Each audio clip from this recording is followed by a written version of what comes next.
Everyone, मेरा नाम बिलाल है और ये मेरा यूट्यूब चैनल है लाइफ इजी करो। मेरी यूनिवर्सिटी के अंदर जो university of Texas Rio grand valley है, इसमें प्रोफेसर्स जो हैं वो उनको स्टूडेंट्स चाहिए। दैट्स फॉर श्योर, मतलब ये तो कंफर्म बात है कि इनको स्टूडेंट्स चाहिए एमएस के लिए भी और पीएचडी के लिए भी।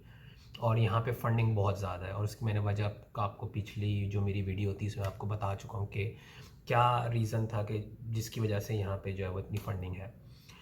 तो अब यहाँ पे जो प्रोफेसर्स हैं, अब उनकी रिक्वायरमेंट देखना बड़ी ज़रूरी है कि वो रिक्वायरमेंट उनकी है क्या एक्चुअली ना। क्योंकि अगर आप उन रिक्वायरमेंट्स को पूरी नहीं करेंगे प्रोफेसर की, तो जाहिर सी बात है वो आपको क्यों रखेगा। तो अब जैसे कि मैं अगर इंजीनियरिंग की बात करूं तो इंजीनियरिंग के अंदर ख़ास तौर पे जो सॉफ्टवेयर स्किल्स हैं जिसके अंदर पाइथन आ जाता है और आप कह सकते हैं कि पाइथन के अलावा जो दूसरे सॉफ्टवेयर्स हैं, अगर कोई अर्थक्वेक इंजीनियरिंग का है, सिविल इंजीनियरिंग में अर्थक्वेक इंजीनियरिंग का है तो ओपन सीज एक सॉफ्टवेयर है, या अगर हम मैकेनिकल की या ओवरऑल जेनेरिक बात करें तो एनसिस हो गया, एपिकस हो गया। तो ये सॉफ्टवेयर्स जो सिमुलेशन बेस्ड जो काम होता है उसके ऊपर प्रोफेसर्स का बहुत ज़्यादा जो है वो ध्यान होता है और वो चाहता है कि उसके पास वो सॉफ्टवेयर स्किल्स हों। तो आपने जब प्रोफेसर को अप्रोच करना है तो आपने ये ज़रूर देखना है कि आपके पास जो स्किल सेट है वो प्रोफेसर के साथ मैच हो रहा है या नहीं हो रहा। वो बहुत ज़रूरी है। अगर वो मैच नहीं हो रहा है तो चांसेस बड़े कम हो जाएंगे कि वो आपको रिप्लाई करे आपकी ईमेल्स का।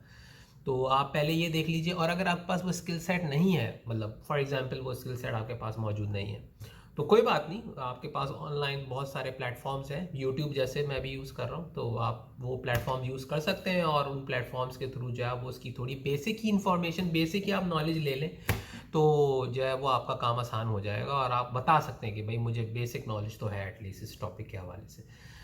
तो ये बड़ा ज़रूरी है क्योंकि मैं जिस प्रोफेसर के पास हूँ उसको भी उसने भी इसी वजह से ही मुझे रखा कि मेरे पास थोड़ी प्रीरिक्विजिट इन्फॉर्मेशन थी, मुझे पता था टॉपिक के हवाले से, तो उसने कहा यार तुमने थोड़ा काम किया हुआ है तो ठीक है मैं तुम्हें रख लेता हूँ। और सिमिलरली मेरे जो बाकी साथी हैं, जो मेरे साथ और भी लड़के हैं, उनके साथ भी सेम यही स्टोरी है। तो आपने ये बड़ा ज़रूरी है कि आप जब प्रोफेसर को अप्रोच करें मेरी यूनिवर्सिटी के अंदर ख़ास तौर पे, तो आप ये ज़रूर देख लें कि आपका स्किल सेट उसके साथ मैच हो रहा है या नहीं हो रहा। ये बहुत ज़रूरी है, ठीक है, पहली चीज़। दूसरी बात यह है कि मेरी यूनिवर्सिटी में जैसे मैंने आपको बताया कि एमएस भी है और पीएचडी भी है। और एमएस तो भरमार है यहाँ पे, मतलब एमएस तो बहुत ज़्यादा अपॉर्चुनिटीज़ है एमएस की। और स्कॉलरशिप का जहाँ तक ताल्लुक़ है, यहाँ पे अभी भी फुल्ली फंडेड मास्टर्स मिल रहे हैं स्टूडेंट्स को। मतलब ऐसा नहीं है कि फुल्ली फंडेड मास्टर्स नहीं है, यहाँ फुल्ली फंडेड हैं।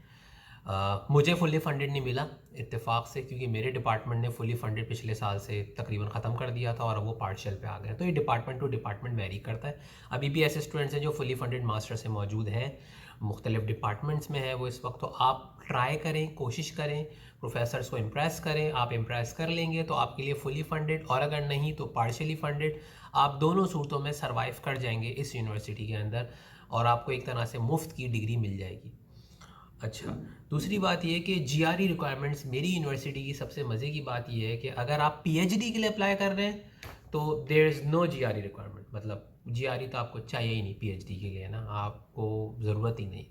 लेकिन अगर आप मास्टर्स के लिए अप्लाई कर रहे हैं तो आपको जीआरई चाहिए होगा। लेकिन अगर आप पास ऑलरेडी मास्टर्स है और आप उसकी बेसिस पे फिर से मास्टर्स के लिए अप्लाई कर रहे हैं तो आपको जीआरई नहीं चाहिए। ठीक हो गया।